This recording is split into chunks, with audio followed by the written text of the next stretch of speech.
हरियाली अमावस्या व्रत कथा। जय श्री कृष्णा, राधे राधे। आप सभी का दिन शुभ और मंगलमय हो। आप सभी को हरियाली अमावस्या की ढेरों शुभकामनाएं।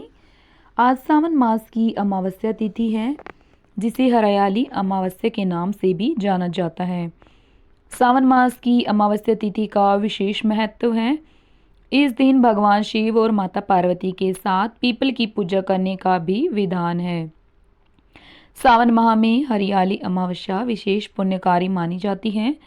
इस दिन स्नान तथा दीनहीन असहाय लोगों को दान देने से साधकों को पितृदोष, काल सर्प दोष और शनि दोष से मुक्ति मिलती है।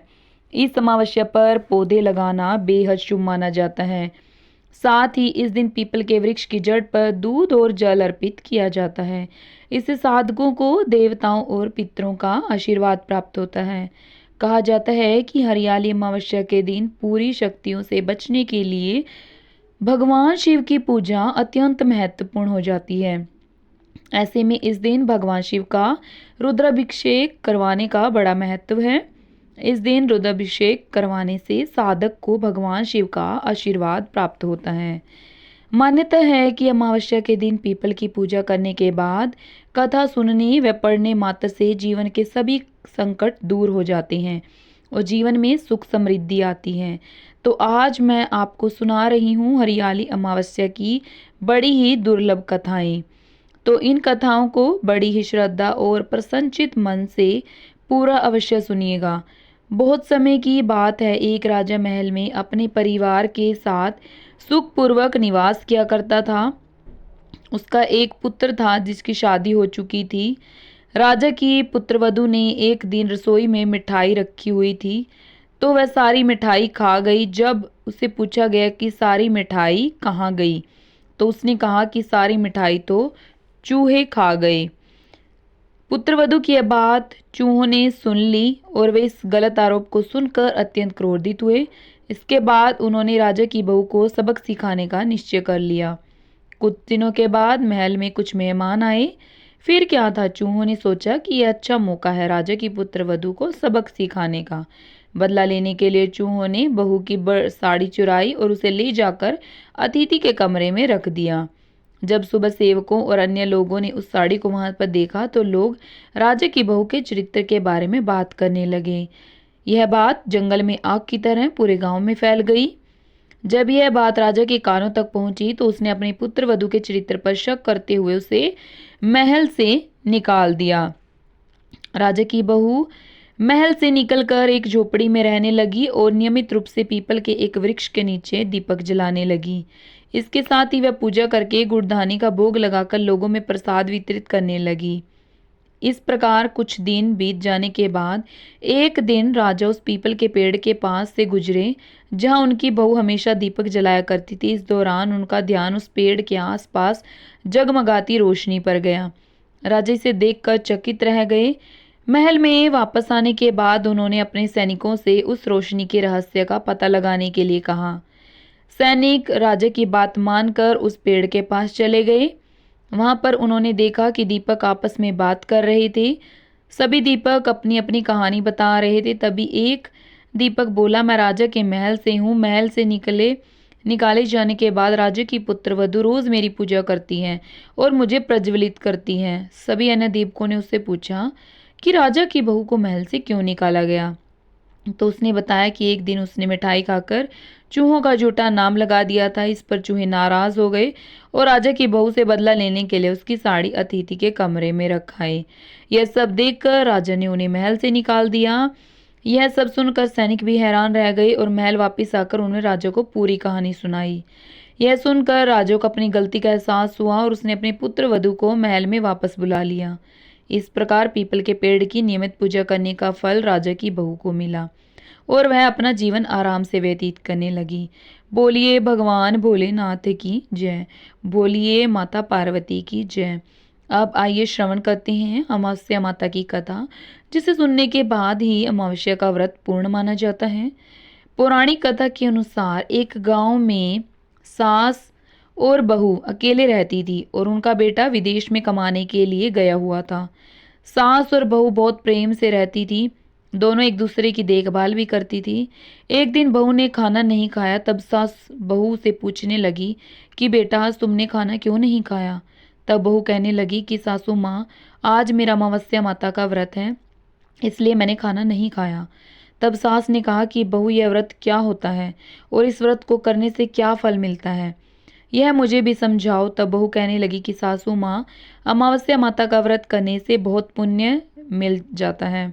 घर में अन्न धन का भंडार भरा रहता है, सुख शांति बनी रहती है और अटल सुहाग मिलता है, पुत्र की प्राप्ति होती है। और इस तरह से 3 पनौती अमावस्या माता का व्रत भी रखा जाता है। इस व्रत में हर वर्ष अलग अलग खाना खाया जाता है और विष्णु भगवान के मंदिर में चढ़ावा चढ़ाया जाता है या फिर किसी ब्राह्मण को दान दक्षिणा दी जाती है। इस व्रत में पहले शक्कर, घी और चावल से बना खाना खाया जाता है। पहले साल व्रत पूर्ण होने के बाद 1.25 किलो चावल और 1 कटोरी घी और 1 कटोरी शक्कर किसी ब्राह्मण देवता को दान में दिया जाता है। दूसरे साल जौ, घी और शक्कर से बना खाना खाया जाता है। इस तरह जब दूसरे साल का व्रत पूर्ण हो जाए तब 1.25 किलो जौ, 1 कटोरी घी और 1 कटोरी शक्कर किसी मंदिर में चढ़ाया जाता है या किसी ब्राह्मण को दान में दिया जाता है। तीसरे साल गुड़, तेल और घी से बने व्यंजन खाने चाहिए। तब तीसरे साल व्रत पूर्ण हो जाए तब आधा किलो तिल, गुड़ और 1 कटोरी घी किसी मंदिर में चढ़ाया जाता है या ब्राह्मण को दान में दिया जाता है। इसे ही सासू माँ 3 पनौती अमावस्या का व्रत कहा जाता है। फिर बहू बताने लगी कि माँ जी, इस व्रत का संकल्प लेने के बाद इसे पूरा करना जरूरी होता है। अगर पूरा नहीं कर सकते तब घर परिवार में झगड़ा और घर में अशांति हो जाती है। तब सासू माँ कहने लगी कि बहू, मेरी तो उम्र हो गई है लेकिन तुम यह व्रत जरूर करना। तब बहू यह व्रत करना प्रारंभ करती है।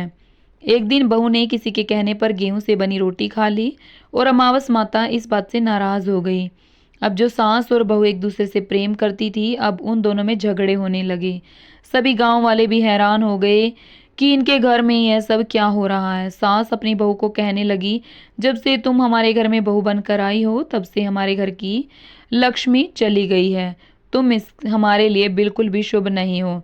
तब बहू ने कहा, माँ जी, आपके घर की लक्ष्मी चली गई है तो मुझे बताओ कि कहाँ मिलेगी, मैं लक्ष्मी को लेकर आऊंगी। तब सासू माँ कहने लगी कि बहू, लक्ष्मी तुम्हें समुद्र के बीच में भगवान विष्णु के पैर दबाते हुए मिलेगी। यह सुनकर बहू यह कहकर चली जाती है कि माँ जी, अब तो मैं लक्ष्मी जी को लेकर ही आऊंगी, नहीं तो मैं इस घर में पैर नहीं रखूंगी। ऐसा कहकर बहू लक्ष्मी की खोज में चली गई। जब बहू लक्ष्मी की खोज के लिए निकली तब उसे बीच रास्ते में गाय माता मिली। गाय बहू से पूछने लगी कि आप कहाँ जा रही हैं। तब बहू कहने लगी कि गाय माता, मेरी सास कहती है कि मेरे आने से उनके घर में अन्न धन की कमी हो गई है और उनके घर की लक्ष्मी चली गई है, इसलिए मैं लक्ष्मी को लेने जा रही हूँ।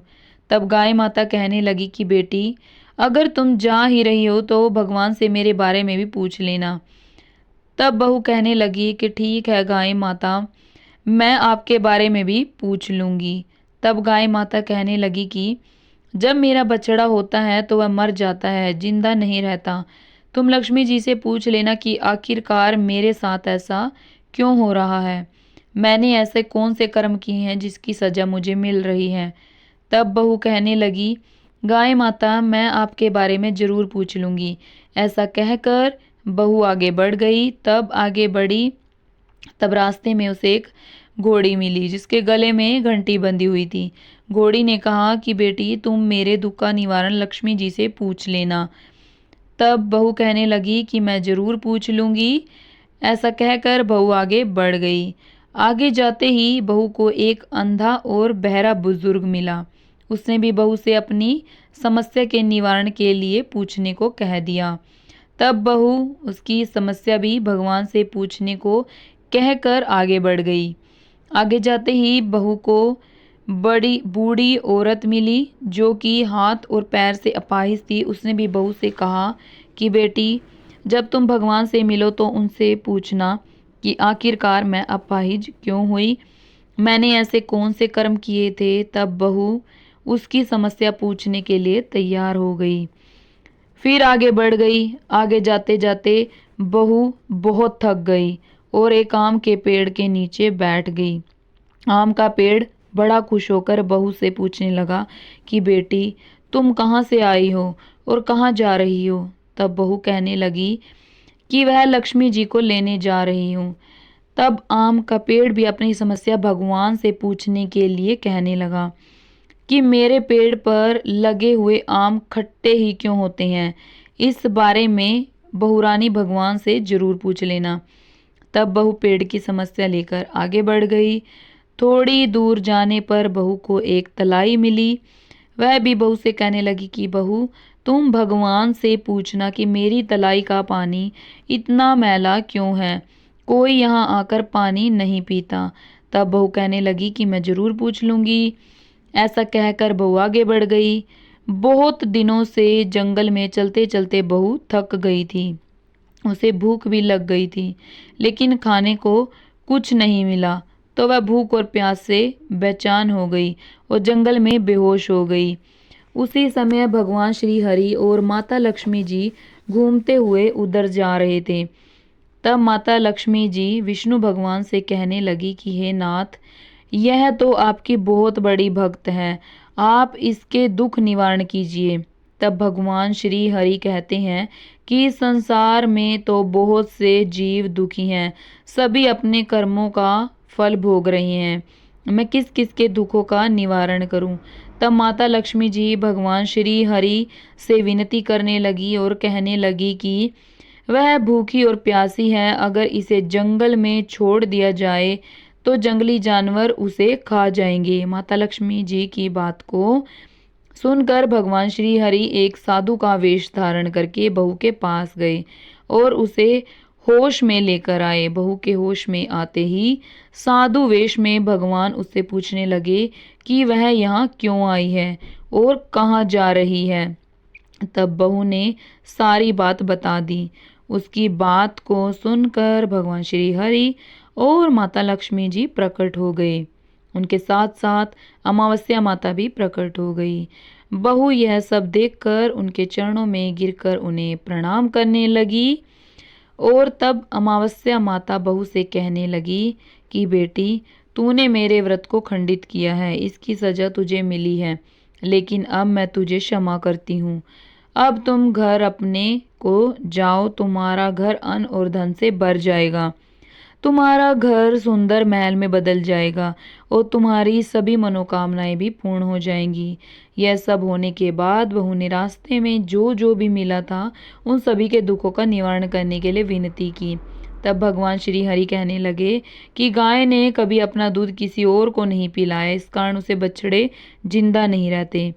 तुम उसका दूध पी लेना, फिर उसके बाद उसके बछड़े जिंदा रहने लगेंगे। और घोड़ी पिछले जन्म में आटा पीसने वाली महिला थी, वो किसी को आटा पीसकर नहीं देती थी, इसीलिए उसके गले में चक्की के पात बंधे हुए हैं।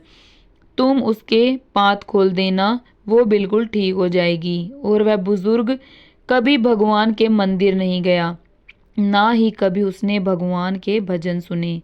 तुम उसे भी ले जाकर मंदिर में दर्शन करवा देना, इससे वह ठीक हो जाएगा।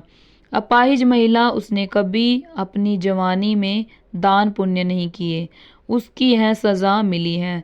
तुम उससे कुछ भी दान करवा देना तो उसकी विकलांगता दूर हो जाएगी। और वह आम का पेड़, उसने तो कभी अपने पेड़ के आम किसी बच्चे को खाने नहीं दिए, इस कारण उसके सभी आम खट्टे होते गए। अब तुम इस पेड़ का आम खा लेना और उसके बाद से उस पेड़ पर मीठे आम आने लगेंगे। और तलाई का पानी पिछले जन्म में देवरानी जेठानी थी, जो हमेशा आपस में झगड़ा करती थी, इसीलिए उसका पानी मैला है। तुम इसका पानी पी लेना तो वह तलाई शुद्ध हो जाएगी, फिर लोग वहां आकर पानी पीने लगेंगे।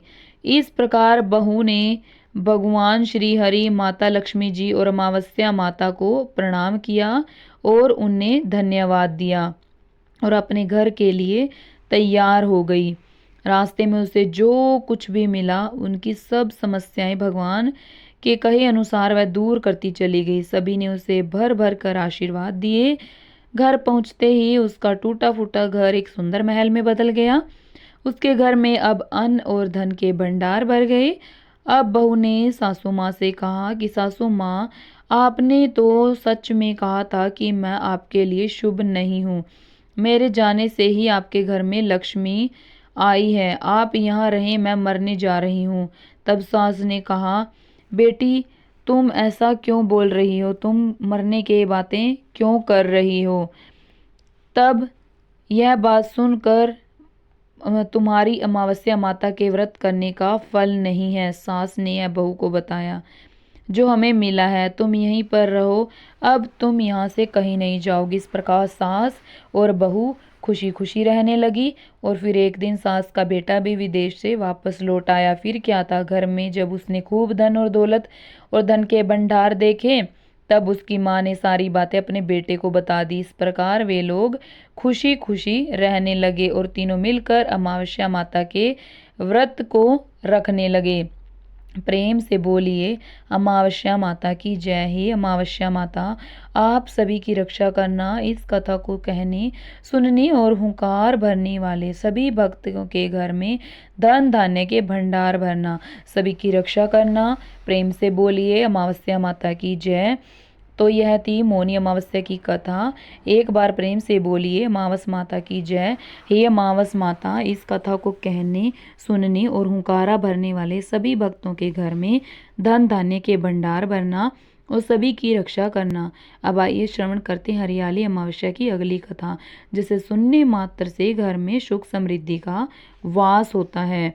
पौराणिक कथा के अनुसार एक साहूकार के 7 बेटे और 7 बहुएं एक साथ रहती थी। साहूकार के घर रोज एक जोगी आता था, जिसे साहूकार की बहू भिक्षा देती थी। उस जोगी को जब साहूकार की बेटी भिक्षा देने आती तो वह उसे भिक्षा नहीं लेता था और कहता कि तेरे भाग्य में सुहाग की जगह दुहाग लिखा है। लड़की को उस जोगी की यह बात बहुत बुरी लगती थी और एक दिन वह अपनी माँ से रोते रोते जोगी की बात बताती है।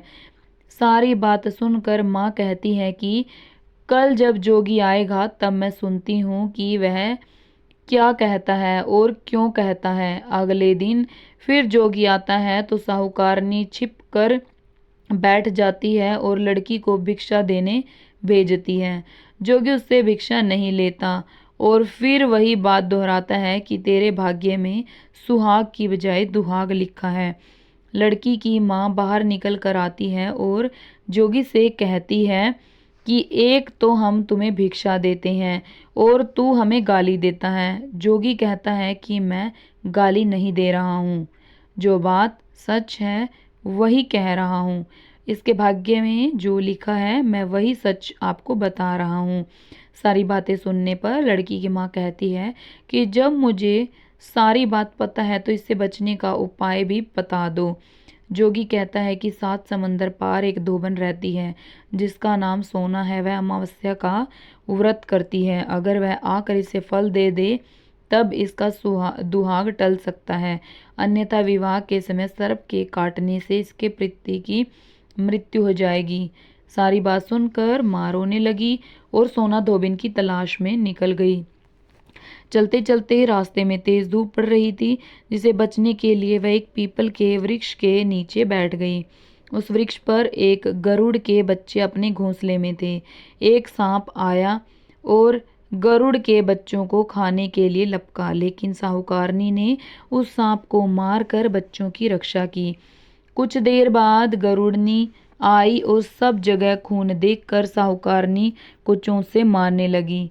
साहूकारनी बोली, एक तो मैंने तेरे बच्चे को सांप से बचाया है और तू मुझे ही मार रही है। सारी बातें जानने पर गरुड़नी बोली कि तूने मेरे बच्चों की रक्षा की है, इसलिए मांग जो चाहती है।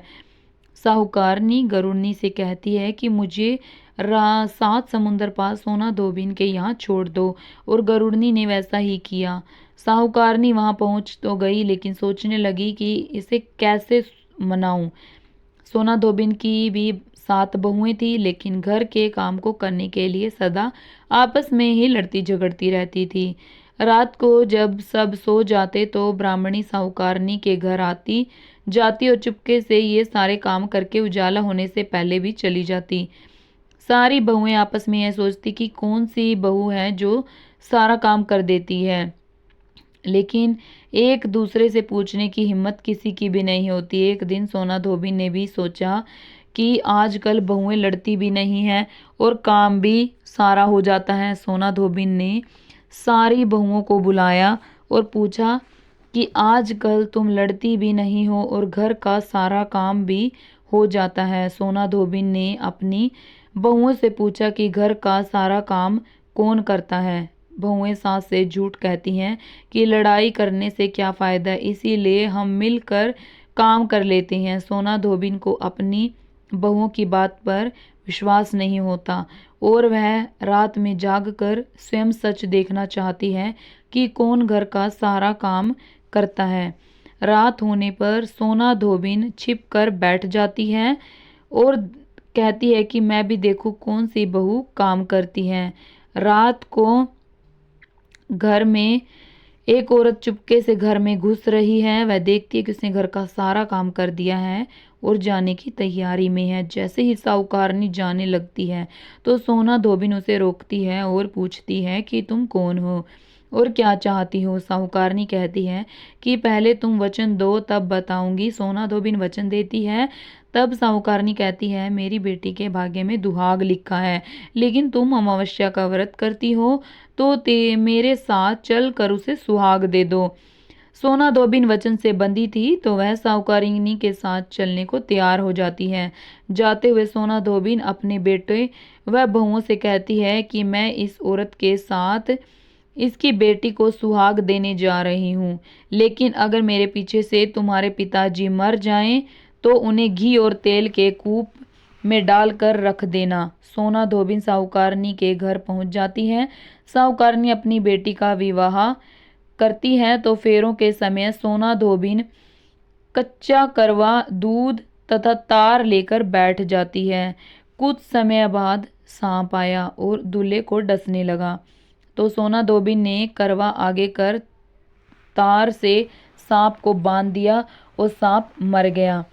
अब सोना धोबिन ने लड़की को सुहाग दिया और कहा कि अब तक मैंने जितनी अमावस्या किया वह साहूकार की इस लड़की को मिलेगा। अब आगे जो अमावस्या हैं मैं करूंगी उनका फल मेरे पति और मेरे बेटे को मिलेगा। सभी लोग अमावस्या की माता की जय जयकार करने लगे। सोना धोबिन अपने घर वापस जाने को तैयार हुई तो साहूकारनी ने कहा कि तुमने मेरे जमाई को जीवन दान दिया है, इसलिए तुम जो चाहो मांग लो। सोना धोबिन बोली कि मुझे कुछ नहीं चाहिए और वह चली गई। रास्ते में चलते हुए फिर से अमावस्या आ गई। उसने पीपल के पेड़ के नीचे बैठकर कहानी कही, व्रत रखा और पीपल के पेड़ की 108 बार परिक्रमा की। पीपल के पेड़ की पूजा के बाद वह घर जाती है तो देखती है कि उसका पति मरा पड़ा है। अब रास्ते में जो अमावस्या उसने की थी उसका फल अपने पति को दे दिया, जिसके प्रभाव से वह पुनः जीवित हो गया। सब कहने लगे कि तूने ऐसा क्या किया है जो तेरा पति जिंदा हो गया। वह कहती है कि मैंने जो ऐसा कुछ भी नहीं किया है, बस रास्ते में अमावस्या तिथि आ गई थी जिसका मैंने व्रत किया। कहानी कही और पीपल के वृक्ष की 108 बार परिक्रमा की। अब सारी नगरी में ढिंडोरा पिटवा दिया गया कि हर कोई अमावस्या का व्रत करेगा, पूजा करेगा, कहानी कहेगा और पीपल के वृक्ष की 108 बार परिक्रमा करेगा। हे अमावस्या माता, जैसा आपने साहूकार की बेटी का सुहाग दिया वैसा ही सबको देना। और यह कहानी आपको कैसी लगी हमें कमेंट में बताना। और अगर आपको और भी ऐसी ऐसी कहानियाँ सुननी हैं और ऐसी जानकारियाँ आपको प्राप्त करनी है तो आप हमारे चैनल को सब्सक्राइब कीजिएगा। वीडियो पसंद आई है तो लाइक कीजिएगा, शेयर कीजिएगा और कमेंट में हर हर महादेव जय अमावस्या माता की जरूर लिखिएगा। अमावस्या माता आप सब की मनोकामनाओं को पूर्ण करे और आपके संकटों को दूर करे। जय माता लक्ष्मी, जय अमावस्या माता।